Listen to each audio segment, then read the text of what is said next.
Hello, and here's my turkey project. First of all, as you guys should know, I am not doing a project about the animal turkey. Okay, just to let you know. I'm pretty sure you guys all know that. Okay? Okay. And obviously, they speak Turkish.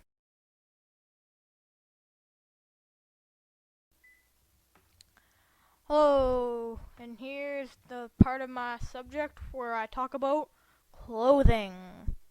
And so we're just basically going to go over what the Turkish wore in nowadays and the traditional times. So first off, in modern times, they just wear modern clothes we wear, like just regular day clothes. And then in the traditional times, the noble people wore just plain dresses, and the men sometimes wore just shirts or sometimes robes. And something I came across really weird is that the royalty, some royalty, had these red leather clothes on. I thought that was really weird, seeing like bright red leather. Well, that's the end of this part.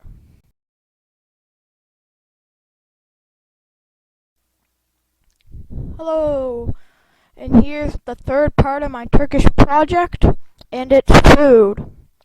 First thing, I want to start off with a food called lakama, or like lacamong or something like that. And it's something like pizza, but they wrap it like a taco because it's super thin dough, like almost as thin as paper. So they wrap it like a taco for like all the meat and pepperoni just doesn't fall off the pizza. Um, and then another thing is doloma.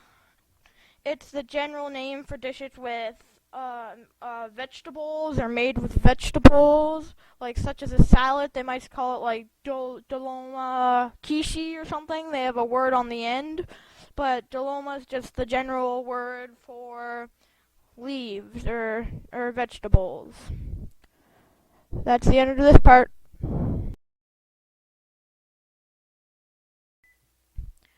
Hello, and here's the fourth part of the Turkish project, and it is the education system. First off, primary schools are technically elementary and middle schools together because you join school at 7 years old and you stay at the same school for 8 years.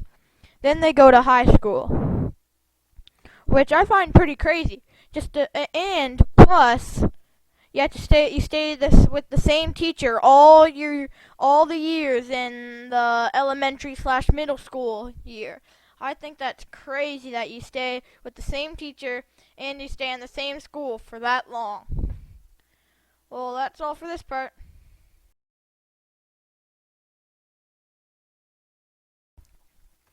Hello, and here's the part of my Turkish project where I talk about pastimes. Cool. The main Turkish pastimes are TV, obviously, and soccer. Also, there's some people who daycare, so that's kind of their pastime work thing. And some people like to go to restaurants and drink. Um, and lots of people just do chores, lots of chores. And some people just farm, garden, have a garden, fish, do anything.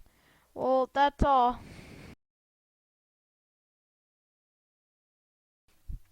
Hello! And here's the part of my Turkish project where I do religion. Basically, the Turkish are Muslims, but they are not the Muslims you normally see because they have freedom to do whatever they want or whatever religion they want to or whatever God they want to believe in. And basically they're allowed to do anything and don't follow the Muslim rules. That is basically all for this part.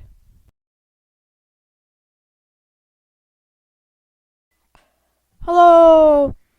And here's the part of my Turkish project where I talk about sports. So their main sport is soccer, which they call football. But they even have a world team, like the World Championship, like the FIFA Cup. Also, their other sport that not much countries have is oil wrestling. Oil wrestling is it's called, and basically they coat themselves in oil, butter, or some slippery substance, and then wrestle. I thought that was really weird. Well, that's the end of this part.